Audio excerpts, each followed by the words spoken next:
Well, what's going on, YouTube? Welcome back to A Therapeutic Edge. It is lovely to have you here. Hey, do me a favor if you would be so kind. Hit that like button and don't forget to subscribe if you like knife content. I upload videos 2 or 3 times a week, and I'll do a What's in the Pocket every now and again just to share with you what I'm carrying for the day. If you like knife content, you've probably come to the right place.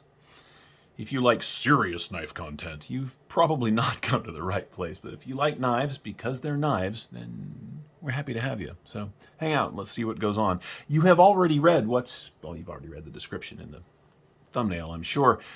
This is a Rosecraft knife. We met the folks at Rosecraft. Well, we knew them before, of course, but we met the folks from Rosecraft at Blade Show Atlanta this year. They are friends of ours, and we've known them for a long time.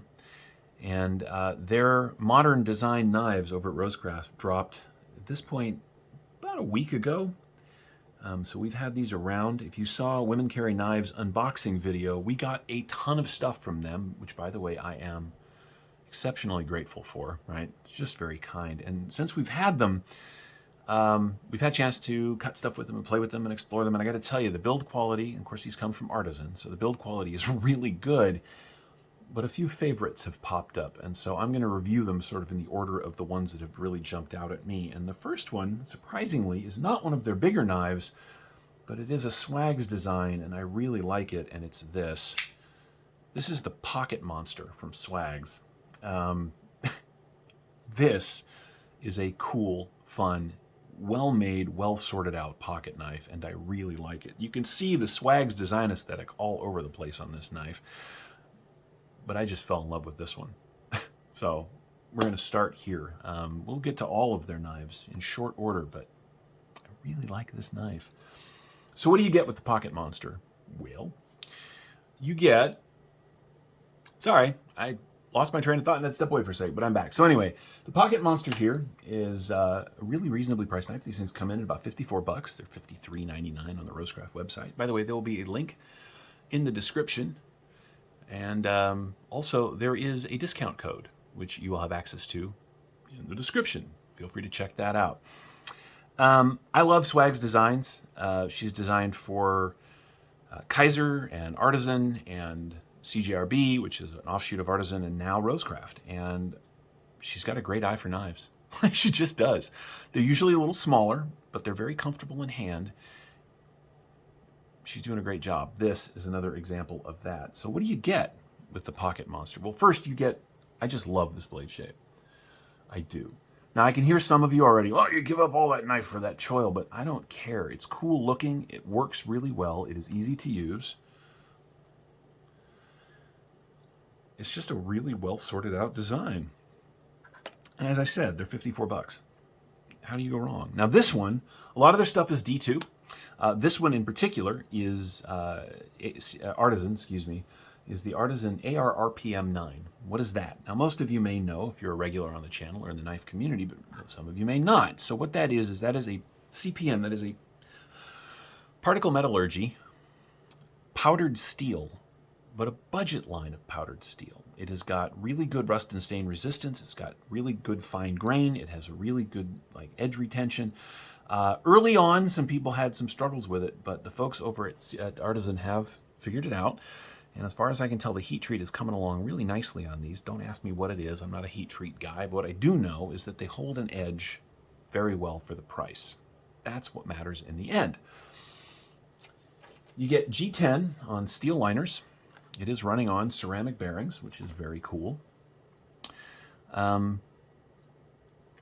It is a left and right friendly pocket clip, so you can flip this around. It's a stamped steel pocket clip with good ramp and good spring. It is a liner lock, as I said, and we're locked up at about 40%. I'm not sure it's going to show up because it's awfully dark in there, but there you go. It's got Swag's signature logo on it, which is very cool. It says RCM002, which is the in-house model number, and on this side it just simply says Rosecraft, which is very nice. As you can see, this one is all blacked out, but it's got a really nice red pivot collar and red thumb studs, which is very cool. Now, I do want to point out that the liners on this are not milled. I mean, at some point, you've got to do something to keep the cost down, or this would have been a $60 or $70 knife, excuse me. It's still not too heavy. In fact, it's got a very positive feeling in hand.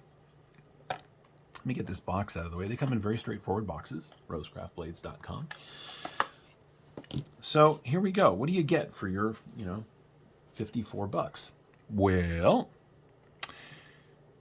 you get 2 inches of cutting, right? And if we end there, you get 2 inches of blade, but you get 2 3/4 inches of AR-RPM 9 steel.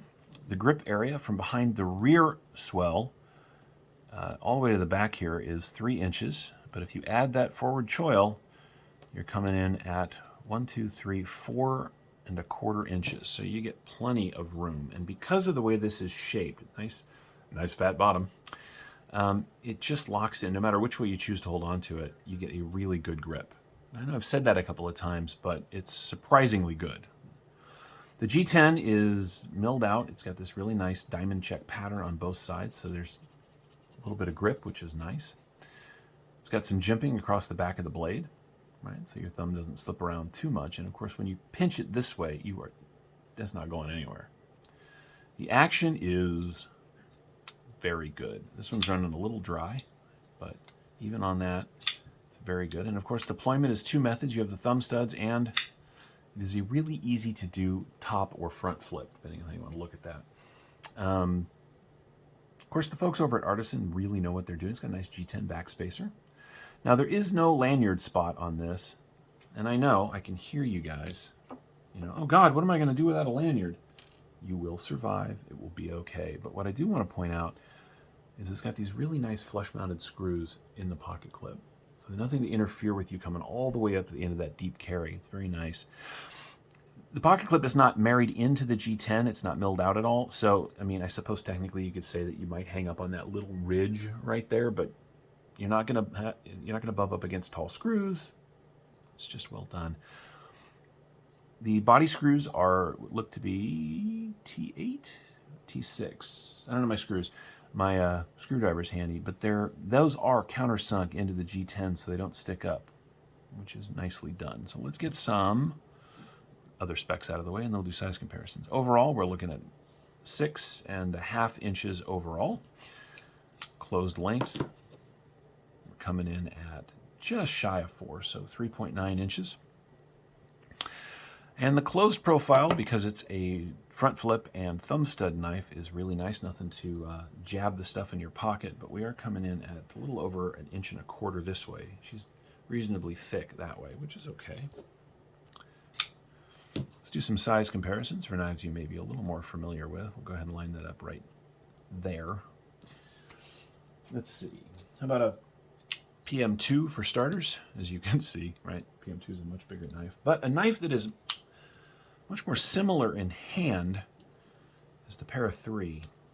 You do get more cutting, of course, on the Para 3 because of the way this particular knife is shaped, but they're very similar. And of course, this is $54. This is $170. So, take your pick. In smaller knife comparison, here it is against the Bug Out. As you can see, the Bug Out is longer. Right, but this has got a nice thick handle. This is a much more comfortable knife in hand for me than the Bug Out. If you got big hands like mine, while the Bug Out is a phenomenal cutting tool, it is a little, a little finicky, whereas the Pocket Monster here isn't, which I really like. In the world of tiny knives, here it is against the Baby Banter. Now, interestingly enough, these knives have a very similar amount of cutting surface. In fact, almost exactly the same. There's just a lot more knife going on with the Pocket Monster. So if you've used one of these and you haven't realized, oh my God, I need 3 more inches of blade, if this serves your purpose for your daily cutting tasks, but you just wish it was a little more knife at the back end, the Pocket Monster will serve you very well. Okay, here's the thing. I tend to like knives because of how I like them. Not because they're the most functional in design or because they're perfect. A great example of that is the EMP EDC Thick Boy. You could have a lot more blade. There are a lot of things you could do that would be different. But I've discovered that in my sort of daily task, a couple of inches of cutting is more than I need, right? What are we talking about? Rope and string, some straps, food packages, stuff like that. I don't need this all the time. Don't get me wrong, I love this, but I just don't need it. For me, on a daily basis, this is more than enough blade. And so if you're familiar with the Banter or the Baby Banter or any number of smaller knives that just get the job done for you when you need them to, the Pocket Monster is another knife along those lines, except it's got enough handle at the back here to just be a little more useful in like inclement weather or if you're wearing gloves, stuff like that. Here it is against the full-size grip. And as you can see, of course, it is much smaller than that, right? It's just, I don't know, it's just a nice medium-sized knife in good material and well made from an awesome designer. Swags, you did a good thing here. I really like it. Let's get the specs out of the way. It starts with a nice thin slice of their AR RPM 9. We are coming in at 2.65 millimeters, which is 110 thousandths of an inch, right? So because it starts with such a nice thin slice, now it does have a swedge at the top and some flats, but it still comes down to a very nice slicey edge, and it's got a ton of belly. This thing is marvelous for draw cuts this way. It's got a nice tip on it. It's reasonably robust. I don't feel like you're going to snap it off. So if you need to give something a poke, this would do a fantastic job at that too. You do want to watch out when you're working with it. You want to hold it a little bit forward, because if you're cutting material, and it slips down into this choil, you will hang up. But if you're holding it this way, right, drawing, you get the idea. There's plenty of knife here. The scales are 11.65 millimeters, which is going to come in at just shy of a ½ inch. So it rides in the pocket reasonably thin, right? It doesn't make a big bump in your pocket, which is nice. The action is really good. I don't know. I love the new Rosecraft stuff. We've got a ton of it to get through. And unlike some companies where they hand us a bunch of knives and after a little while I'm like, I have to do another one. I've liked all of these. They're super fun and different and interesting. This one just happens to be a personal favorite. Let's go ahead and weigh it out. Now, as I mentioned, the steel liners are not milled, so I'm guessing this thing is going to come in a little heavy. We'll see.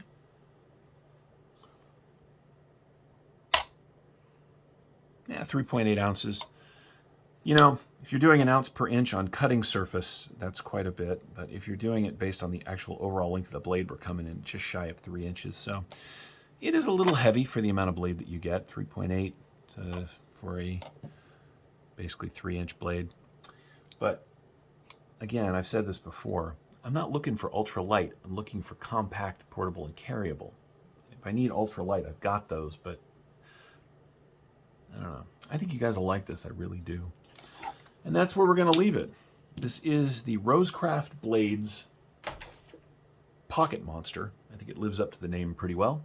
Designed by our friend Swags. Again, nicely done, Swags. Made by the nice folks at Artisan. Feel free to follow the link to the Rosecraft Blades website. Don't forget, there is a discount code you can use. It is Therapeutic 10. Is it Therapeutic Edge 10? Therapeutic Edge. Excuse me, Therapeutic Edge 10. Not a Therapeutic Edge, just Therapeutic Edge, one word, and 10. You get yourself a little bit of a discount. I hope you enjoy that. Thank you so much for watching. Keep your eye out on this channel and Women Carry Knives channel, of course, for a whole bunch more Rosecraft stuff to come. It's been my pleasure to share this with you. Have a great rest of your day, evening, or night, whatever it is when you're watching this. We'll see you next time.